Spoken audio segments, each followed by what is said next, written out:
பிரியமான பிள்ளைகளே, இப்ப நீங்க எல்லாரும் அழைக்கப்பட்டவர்களா? இந்த உலகத்துல மனுஷனா பிறந்து வாழ்ந்து இருக்கிறோம் இல்லையா? நம்ம எல்லாரும் ஆண்டவரை அழைச்சிருக்காரா இல்லையா? ஆமான்னு சொல்றீங்களா இல்லைன்னு சொல்றீங்க? உங்களை கடவுள் அழைச்சிருக்கிறாரா இல்ல உங்க அப்பா அம்மா பெற்றதுனால நீங்க இங்க இருக்கிறீங்களா? கடவுள் அழைச்சிருக்காரு. எத்தனை பேர் அப்படி சொன்னீங்க? எல்லாரும் சொன்னீங்களா? கை தட்டிக்கலாம். இப்ப கை தட்டலாம். Very good. கடவுள் அழைச்சிருக்காரு. ஏன்னா அப்பா அம்மா கூட இடையில சாபம் போடுவாங்க, அவன் நல்லாவே இருக்க மாட்டான் அப்படின்னு. ஆனா நீ பல நேரங்களில் நல்லா இருப்ப. அப்பாவுக்கு தேவையானதை கொடுக்கல, அம்மாவுக்கு தேவையானதை கொடுக்கல. வயசான காலத்துலலாம் அவங்க சாபம் போட்டுருவாங்க. அவங்களும் மனுஷன் தானே. நீங்களும் வயசான பிறகு போடுவீங்க. இப்படிதான் நம்ம வயசான பிறகு முதியோர் இல்லத்தில் எடுத்துன்னு போய் சேர்ப்பாங்க. இதில் எத்தனை பேர் முதியோர் இல்லத்துக்கு போக போறீங்களோ எனக்கு தெரியாது. ஆக வயசான பிறகு நம்ம இந்த வாலிபத்தில் அந்த நினைப்பே வராமல் நிறைய பேர் தெரிஞ்சுக்கிட்டு இருக்கோம். ஏன் அந்த நினைப்பு வரலன்னா, ஆண்டவன் இருக்கிறான், மரத்தை வச்சவன் தண்ணி ஊத்துவான் அப்படின்ற நினைப்பு இல்லையா? ஆக அந்த நினைப்புல அந்த தைரியத்தில் அப்படி ஓடிக்கிட்டு இருக்கிறீங்க, ஓடிக்கிட்டு இருக்கிறோம். எந்த தடை எந்த தடங்களை எதை பற்றி கவலைப்படாம வாழ்க்கை என்ன கஷ்டம் என்ன நஷ்டம் வந்தாலும், யார் உன்னை கைவிட்டாலும், யார் உன்னை திட்டலனாலும், யாருக்கும் சாகணும்னு மனசே வரல, வாழ்க்கை ஓடிக்கிட்டே இருக்கு. எவன் திட்டினா என்ன, சொர்ண கட்ட ஜென்மப்படாங்க. நிறைய பேருக்கு சொர்ணியே இல்லை. உங்களை யாராவது வந்து சொல்லுங்க, வாட் இஸ் சூடு அண்ட் வாட் இஸ் சொர்ணை? யாருக்குமே கிடையாதுங்க. இப்ப பேசிக்கிட்டு இருக்கிறேன் நானு இல்லையா? ஆக யாரோ ஒருத்தர் மேல இருந்து நம்மளை தள்ளிக்கிட்டு போறார், யாரோ ஒருத்தர் வழி நடத்திக்கிட்டு போறார். ஆக என் மகனால் வாழ்கிறேன், மகளால் வாழ்கிறேன், கணவனால் வாழ்கிறேன், மனைவியால் வாழ்கிறேன் என்று சொன்னாலே உனக்கு அழைப்பு இல்லை. கடவுள் உன்னை தெரிந்து கொள்ளவில்லை. நான் வாழணும்ன்றது ஆண்டவர் சொன்னா நான் வாழ்ந்துகிட்டே இருப்பேன். நிறைய பேர் சொல்லியிருப்பாங்க, நீ எல்லாம் சத்துரு, நீ எதுக்கு லாய்க்கில்ல, நீ ஏன் வேஸ்டா திரியிற அந்த உலகத்துல, சொன்னாங்களா இல்லையா? சொல்லியிருப்பாங்க இல்லையா? அப்படி இருந்த கால சூழல்களில் எல்லாம் உன்னை அப்படி தட்டி தூக்கி தடவி அப்படியே உன்னை சுமந்து கொண்டு போறது யாருன்னா அவர்தான். 1 யோசுவா 5ஆம் வசனத்தில் அழகா சொல்லுவார், நீ உயிரோடு இருக்கும் நாள் எல்லாம் உன் மீது எவனும் கை வைக்க முடியாது. Price the Lord.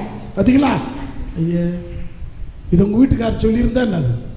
போய் சொல்லு, இன்னைக்கு அவர் கையை நீட்டி உன்னை அடிக்க வந்தான், ஏய் நான் உயிரோடு இருக்கிற நாளெல்லாம் என் மீது எவனும் கை வைக்க முடியாது. அப்படியே கதை டபுள் ஆகும். ஆக பிரியமான ஆண்டவர் சொல்றார், நீ உயிரோடு இருக்கிற நாளெல்லாம் உன் மீது எவனும் கை வைக்க முடியாது. அன்று யோசேவோடு நான் நடந்தது போல உன் கூடவும் நான் நடந்து வருவேன். பாருங்க, நான் உன்னை கைவிடுவதும் இல்லை, உன்னை நான் கடந்து போவதும் இல்லை. Praise the lord. ஹல்லேலூயா. என்ன வசனங்க ஆண்டவர்! உயிரோடு இருக்கிற ஒருத்தனும் உங்க மேல கை வைக்க முடியாது ஆண்டவர் சொல்றார். ஆனா உங்க மேல கை வைக்கிறதெல்லாம் யாரு? உங்க வீட்டுக்காரு, உங்க பசங்க, இவங்க தான் எதிர் வீட்டுக்காரங்க. இப்படிதான் உங்க மேல கை வைக்கிறது, உங்களை பத்தி பேசுறது எல்லாம். கடவுள் ஒருபோதும் கை வைக்க மாட்டார், கை வைக்கவும் விட மாட்டார், வச்ச கையையும் விட மாட்டார்.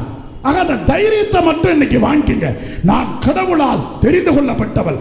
ஒரு மனைவி, ஒரு கணவன், ஒரு பிள்ளை, ஒரு எல்லா எந்த நிலையில் நீங்கள் இருந்தாலும் அந்த நிலையிலேயே கடவுள் உங்களை தெரிந்து வைத்திருக்கிறார், தேடி வந்திருக்கிறார். அதை விட்டுக்கூடாது. ஆகவே நீங்களாம் செலக்ட் பண்ணது, உங்க வாழ்க்கையில நீங்க தேர்ந்தெடுத்ததெல்லாம் டூப்ளிகேட்டு, உதவாதது, தேவையில்லாதது, பாதியில போகக்கூடியது, பாதியில அழ வைக்கக்கூடியது, பாதியில சண்டை போடக்கூடியது, பாதியில உன்னை வாழ வைக்கிறது தான் நீங்க செலக்ட் பண்ணிக்கிறீங்க. நீ தெரிந்தெடுத்தது உன்னை பாதிக்கிறதை ஒழிய உன்னை தெரிந்தெடுத்த கடவுள் உனக்கு ஒரு பாதிப்பையும் வரவிட மாட்டார். Price the Lord. அவர் விட மாட்டார். நீங்க எப்படி எப்படி எல்லாம் தேர்ந்தெடுக்கிறீங்க இல்லையா? 1000 பார்வையிலே உன் பார்வையை நான் அறிவேன். அதுதான் நொல்ல கண்ணு, அதான் கண்ணாடி போடும் போது தெரியாமலே. ஆனா 1000 பார்வையில் நீ தேர்ந்தெடுக்கிறது அப்படிதான் இல்லையா? நாம் தெரிந்தெடுப்பதெல்லாம் நமக்கு உதவாக்கரையாக மாறுகிறது, நம்மை வாழ விடாமல் செய்கிறது. பணம் நீ தேர்ந்தெடுக்கிறாய், அது பல நேரங்களிலே காணாமல் போகிறது. பொருள் நீ தேர்ந்தெடுக்கிறாய், அது காணாமல் போகிறது. உன் நிலம், உன் வீடு, உன் அழகு, உன் சொத்து, உன் சொந்தம், உன் பந்தம், உன் உறவு, நீ எதை தெரிந்தெடுத்தாலும் அதிலே ஒரு சுயநலம் இருப்பதனால் அது உன்னிடமிருந்து எடுக்கப்படுகிறது, காணாமல் போகிறது. ஆனால் கடவுள் அப்படி அல்ல. நீ எந்த நிலையில் இருந்தாலும் உன்னை தெரிந்தெடுத்த காரணத்தினால் உன்னை வாழ வைத்துக் கொண்டிருக்கிறார். மாதா, அருமையான வசனம்.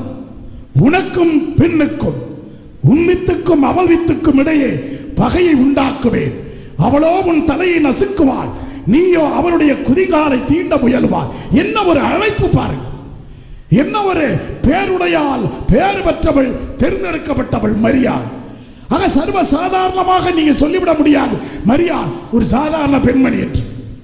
இன்னைக்கு நம்ம எல்லாருமே எல்லாத்தையும் நம்புறோம். ஆனால் கடவுளும் மரியாளும் தான் நம்மை வாழ வைக்கிறார்கள், நம்மை தேற்றுகிறார்கள். எந்த நிலையிலும் நம்மை கைவிடுவதில்லை. நாம் பேசுற பொய்க்கும், நாம் செய்கிற தவறுகளுக்கும், இல்லையா, நாம் செய்கிற தவறுகள் மனிதர்களுக்கு தெரிந்தால் என்னவெல்லாம் நடக்கும். ஆனால் கடவுள் அத்தனையும் மூடி மறைத்து உன்னை அப்படியே வச்சிருக்கார்னா கடவுள் உன்னை தெரிந்தெடுத்திருக்கிறார் என்று அர்த்தம். நீ என்ன தவறு செஞ்சாலும், பல பேர் உனக்கு சாபம் போட்டாலும் இன்னும் நீ வாழ்ந்து கொண்டிருக்கிறாய் என்றால் கடவுள் உன்னை தெரிந்தெடுத்திருக்கிறார் என்ற அர்த்தம். வேற வகையில வேணாம், வேற வகையை பற்றியே கவலைப்படாத. நான் ஏழை, பரதேசி, பணம் இல்ல, பொருள், உயிர் இருக்கா? உயிர் இருக்கிறதா? உணவு இருக்கிறதா? தங்க இடம் இருக்கிறதா? Basic needs have been fulfilled. உடைய பேசிக் நீட்ஸ் எல்லாம் கொடுக்கிறவர் கடவுள் மட்டுமே. வேறு எவனாலும் தர முடியாது. வீடு கொடுக்கலாம், சுகம் கொடுக்க முடியுமா? சுகம் கொடுக்கலாம். ஆரோக்கியம் கொடுக்க முடியுமா? பலவீனம் இருக்கலாம், அந்த பலத்தை தர முடியுமா? அழுகை இருக்கலாம், மகிழ்ச்சியை தர முடியுமா? இதெல்லாம் தருவது கடவுளாகவே தான் சொல்லுகிறார். நான் மரியாளை மட்டும் அழைக்கவில்லை, உங்கள் ஒவ்வொருவரையும் அழைத்திருக்கிறேன். ஒரு கழுத உங்களை சொல்ல, ஒரு கழுத ஒருத்த வளர்த்தானா, நம்ம தெரிஞ்செடுக்கிறது. அவன் ஊர்ல சொல்லிக்கிட்டாலாம், மனுஷனை நம்புறதை விட கழுதையை நம்புறது எவ்வளவோ மேல், அது எனக்குரியது எல்லாத்தையும் செய்துன்னு கழுதையை வளர்க்க ஆரம்பிச்சுக்கிறான். கொஞ்ச நாள் போன உடனே கழுதைக்கு வயசாயிடுச்சு. அந்த கழுதையை என்ன பண்ணா, ஒரு பெரிய குப்பை தொட்டில் தள்ளிட்டான்.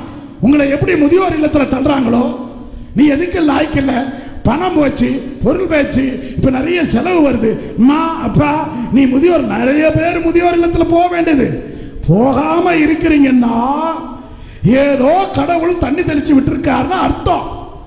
நல்லா நினைச்சுக்கோ. வயசு ஆக ஆக கடவுள் மேல ரொம்ப பற்று வரணும், பிள்ளைங்க மேல அவங்க மேல கொஞ்சம் பாசம் வரணும். இல்லைன்னு வச்சுக்கோங்க, நம்மளையும் கண்ணை கட்டி ஒரு மயக்க ஊசி நைட்டோட நைட்டு போட்டு உன்னை அலக்கா மலக்கா போட்டு ஆம்புலன்ஸ்ல வச்சு தள்ளு போறதுக்கு நேரம் ஆகாது. அங்க போன பிறகு ஐயோ என் பிள்ளைங்கிறான் அவன் தான் எத்தனை விட்டு போனான். ஆக பிரியமான அதான் உலகம். அதான் வயசான காலத்திலேயும் கடவுளுடைய கருணை இருக்கிறது.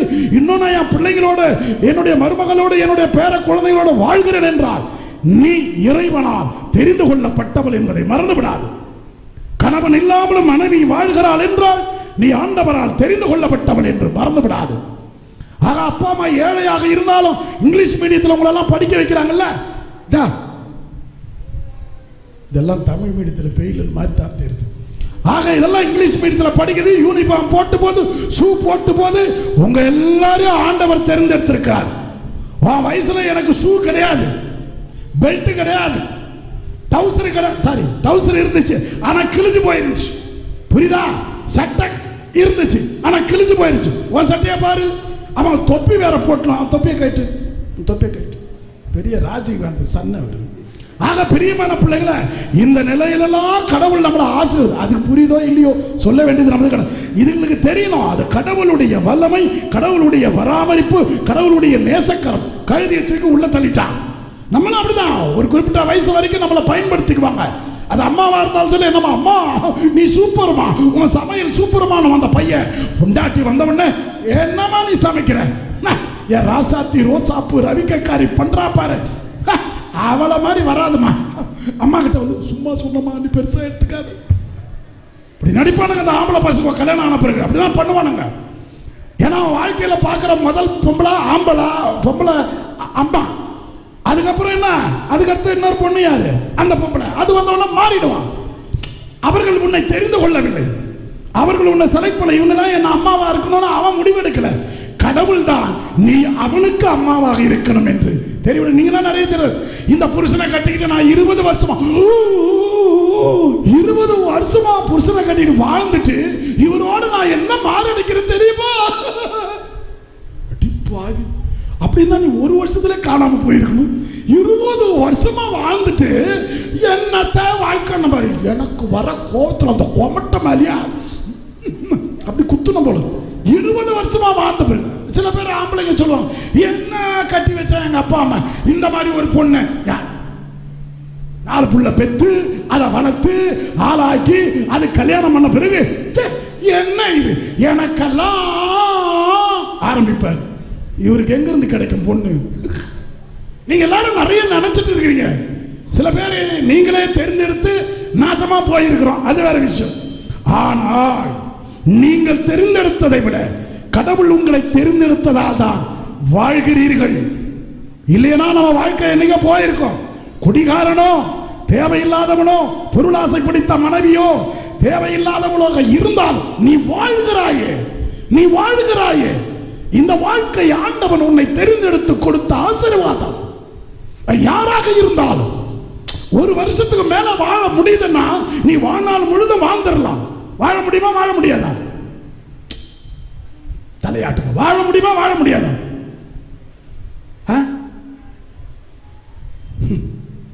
இதுல மாதிரி நன்றி கெட்ட ஜென்மத்தை நான் பார்த்ததே கிடையாது. வாழ்ந்துகிட்டே தலையாட்ட மாட்டேது பாரு. ஆக பிரியமான பிள்ளைகளை, அந்த கழுதை குப்பை தொட்டில விழுந்துருச்சு. கதை கேக்குதுங்க பாரு. அந்த கழுதை குப்பை தொட்டில விழுந்துருச்சு. விழுந்த அதை உடனே எல்லாரும் குப்பையை எடுத்து அவன் மேல போட்டாங்க. யார் மேல? அந்த கழுதை மேல கொட்ட ஆரம்பிச்சாங்க. ஏன்னா அந்த பாழுங்கணத்துல இருந்தா கழுதையை அப்படி குப்பையை போட்டு போட்டு அதை சாகடிச்சிடலாம். ஆனால் அந்த கழுதை கூட கடவுளால் தெரிந்து கொள்ளப்பட்டது. மறந்துடாத, ஒவ்வொரு ஜீவனும் ஆண்டவரால் தெரிந்து கொள்ளப்பட்டவை. ஆகவேதான் நாய் மேல கல்லடிச்சா உன்னை போலீஸ் பிடிக்குது. அதனால தான் அந்த மரத்தை வெட்டினா உன்னை போலீஸ் பிடிக்குது. பிடிக்குதா? பிடிக்கும். ஆக பிரியமான பிள்ளைகளை, அந்த பாழுங்கிணற்றில் தள்ளிட்டாங்க. வேஸ்ட். இது எதுக்கு உதவாது. மனிதன் அப்படிதான். மனிதன் எப்பொழுதுமே பயன்படுத்தி தூக்கி எறிபவன். இந்த லாங்குவேஜ் கடவுளுக்கு தெரியாது. கடவுளுக்கு உன்னை பயன்படுத்த தெரியாது, உன்னை தூக்கி போடவும் தெரியாது. ஆகவே கடவுள் உன்னை பார்த்து ஆச்சரியப்படுகிறார், உன்னை பார்த்து ஆர்ப்பரிக்கிறார் நீ செய்வதை பார்த்து. ஆகவே உன்னை பயன்படுத்தி தூக்கி எறிகிறவர் அல்ல கடவுள். ஆனால் மனிதன் ஒவ்வொருவனுக்கும் மட்டமான ஒரு புத்தி. Use and throw. அது மனைவியாக இருந்தாலும், கணவனாக இருந்தாலும், பிள்ளைகளாக இருந்தாலும், நண்பர்களாக இருந்தாலும், காலத்திற்கு ஏற்றபடி, சூழலுக்கு ஏற்றபடி பயன்படுத்தி தூக்கி எறிகிற அசிங்கமான ஒரு காலகட்டத்திலே வாழ்ந்து கொண்டிருக்கிறோம். ஆகவே பிரியமான பிள்ளைகளை, அந்த கழுதையை தூக்கி எறிந்து விட்டார்கள். கழுதை குப்பை தொட்டியில குப்பையெல்லாம் கொட்டுகிறார்கள். கழுதை இப்படியே கொட்ட கொட்ட அதுக்குள்ளே மூழ்கி இறந்துவிடும் என்று நினைத்தார்கள். ஆனால் கழுதை அங்க இருக்கிற அந்த குப்பையில இருக்கிற அந்த சாப்பாட்டையும் அந்த கழிவையும் சாப்பிட ஆரம்பிக்கிறது. சாப்பிட்டு சாப்பிட்டு சாப்பிட்டு அந்த குப்பை கொட்ட கொட்ட அந்த ஆழமான தொட்டி மேலே எழுகிறது. குப்பைகள் நிரம்ப நிரம்ப மேலே உயர்கிறது. குப்பையை தின்ன தின்ன உடலும் கொழுக்கிறது.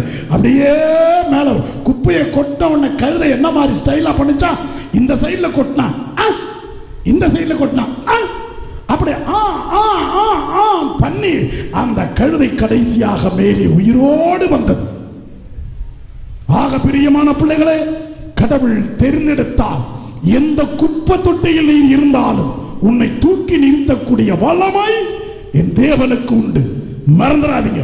என் மேல குப்பை கொட்டுறாங்க, என்ன வசமணி பொழிறாங்க, என்ன தள்ளி வைக்கிறாங்க, என்ன வேணாம்னு சொல்றாங்க, என் வீட்டில் கஷ்டம், நான் தனியா இருக்கிறேன், கணவன் இல்லை, மனைவி இல்லை, பிள்ளை இல்லை, வீடு இல்லை, வைராக்கியம் இல்லை, எப்படி என் பிள்ளைகளை காப்பாற்ற? குப்பை உன் மீது கொட்டப்படும்.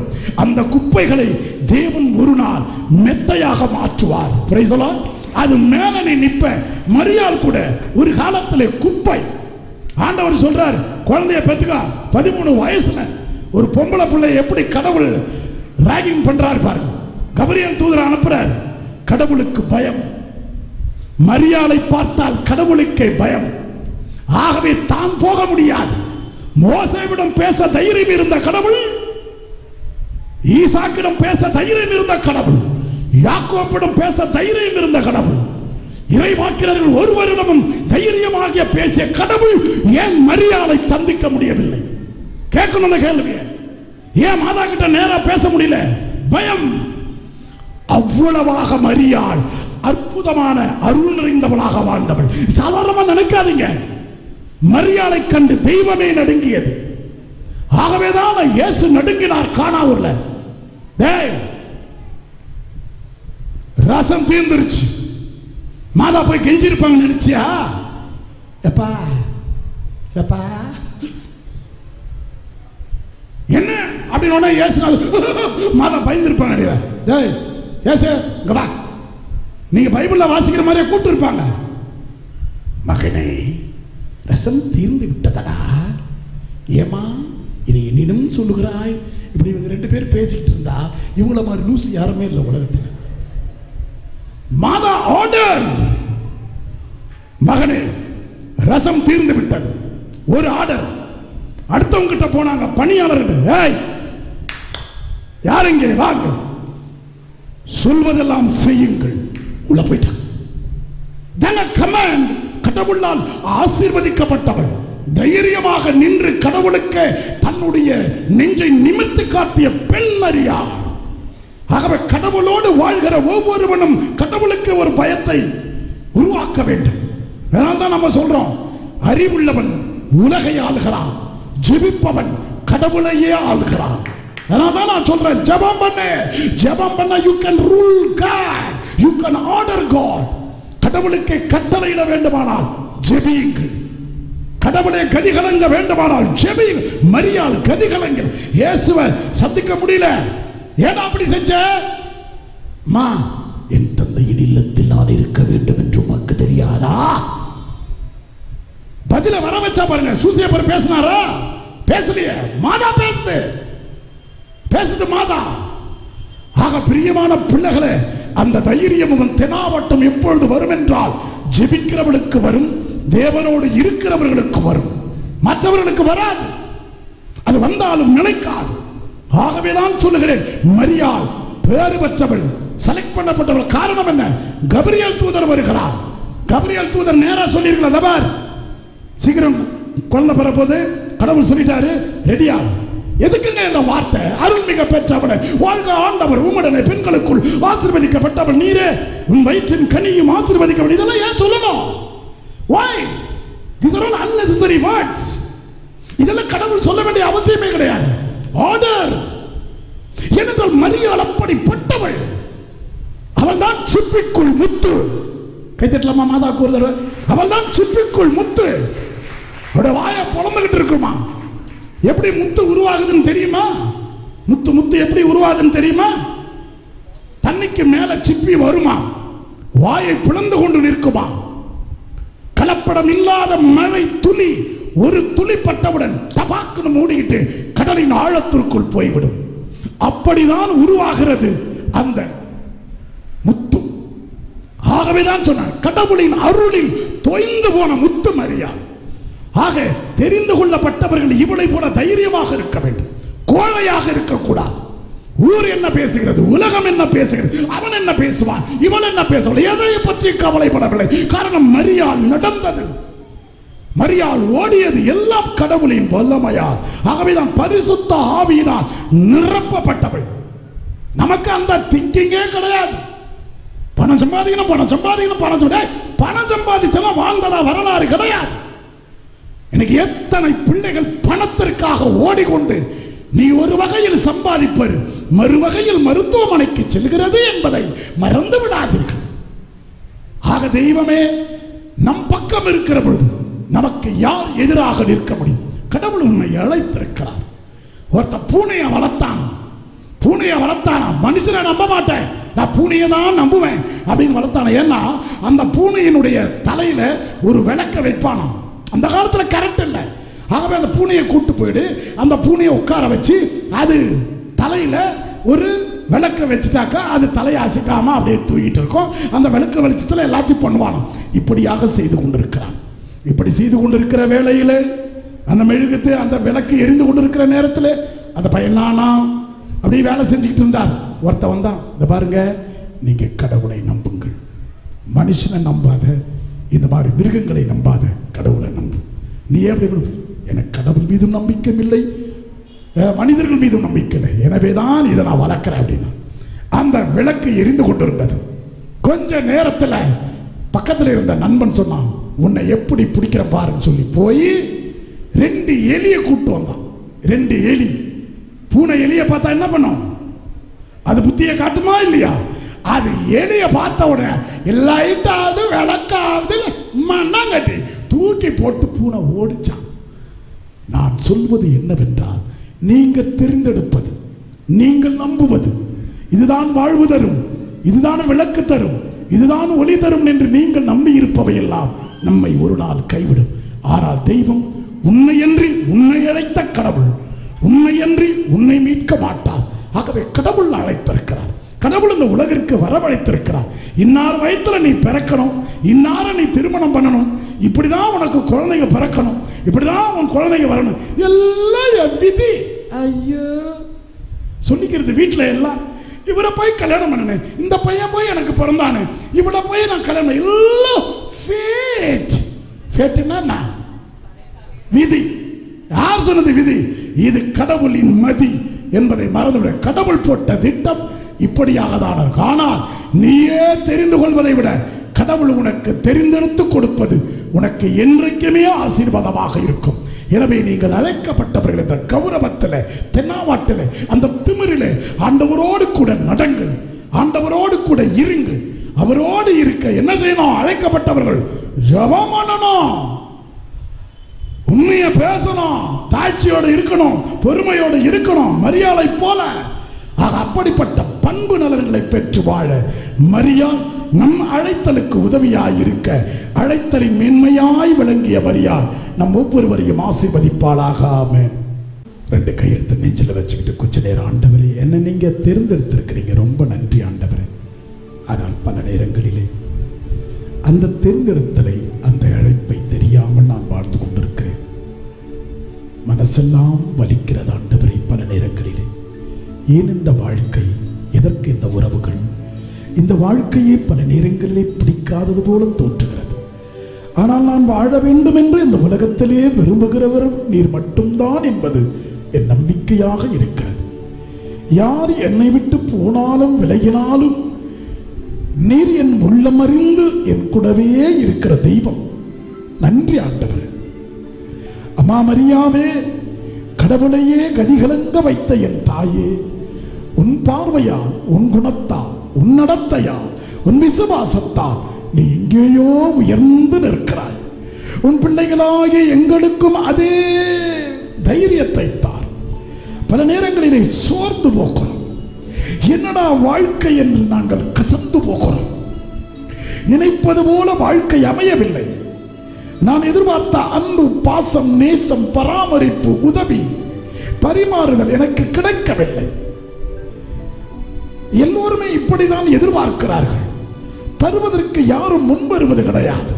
அது கணவனோ, மனைவியோ, தாயோ, தந்தையோ, பிள்ளைகளோ, எல்லோருமே எல்லார்கிட்டும் எதையாவது ஒன்றை எதிர்பார்த்து கொண்டே இருக்கிறார்கள். ஆகவே அந்த எதிர்பார்ப்பு நிறைவேற்றப்படாத போது என் வாழ்க்கையிலே கண்ணீர், கவலை, வேதனை, வருத்தம், ஏமாற்று, பொல்லாப்பு இவைகளை தாங்க முடியவில்லை ஆண்டவர்.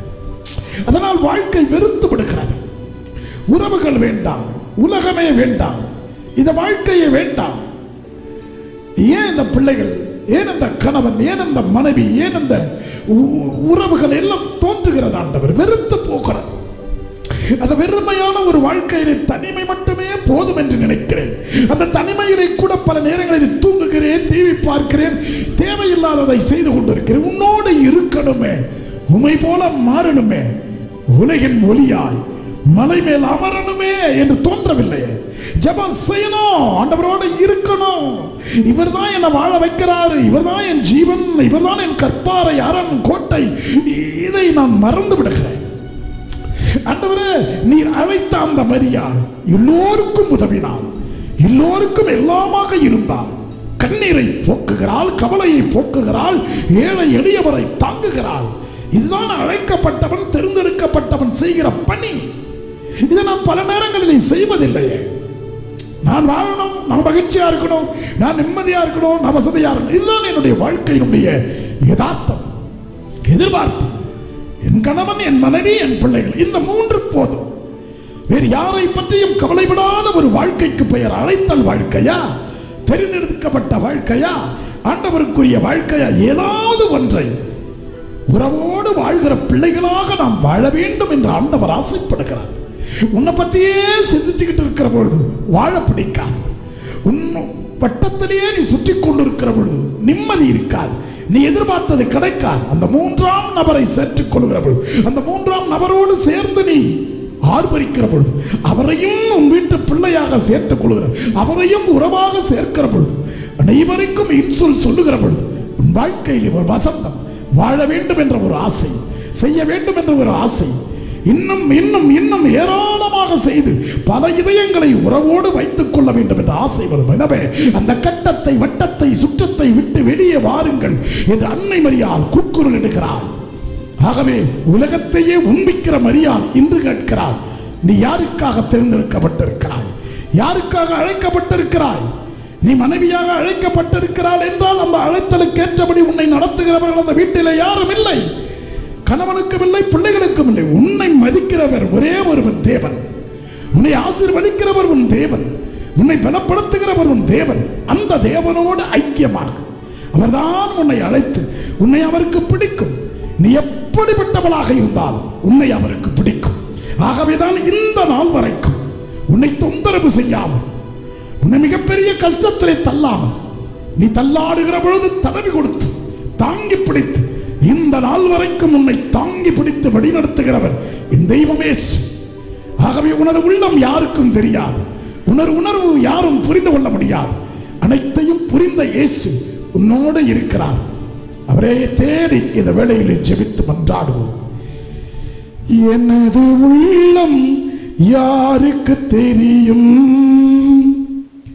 ஏசையா, எனது நினைவு யாருக்கு புரியும்?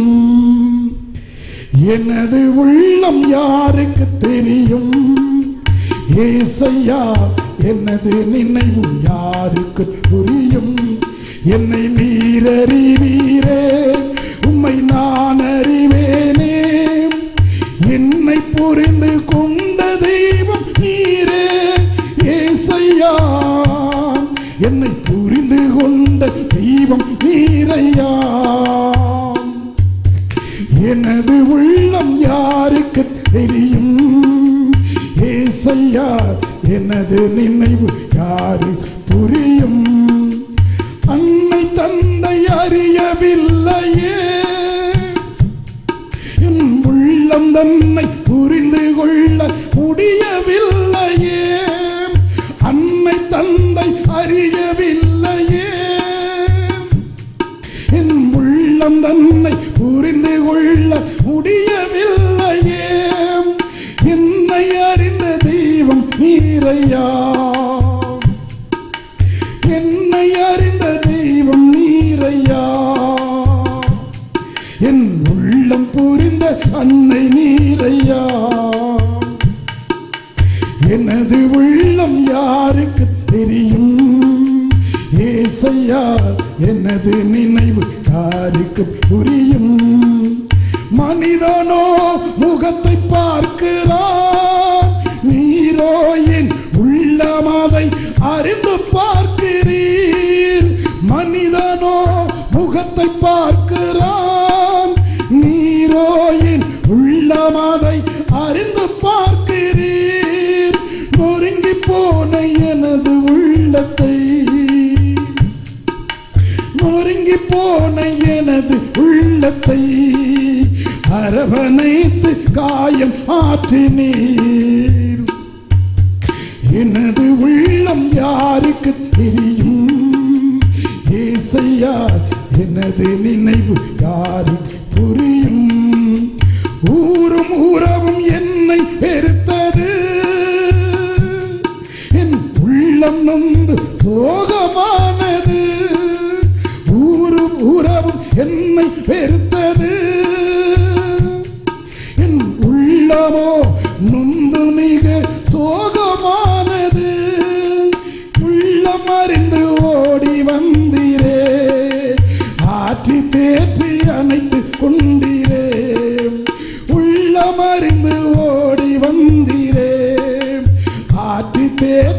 அணைத்துக் கொண்டீரே. எனது உள்ளம் யாருக்கு தெரியும் ஏசையா, எனது நினைவு யாருக்கு புரியும்? May God bless you all. Amen.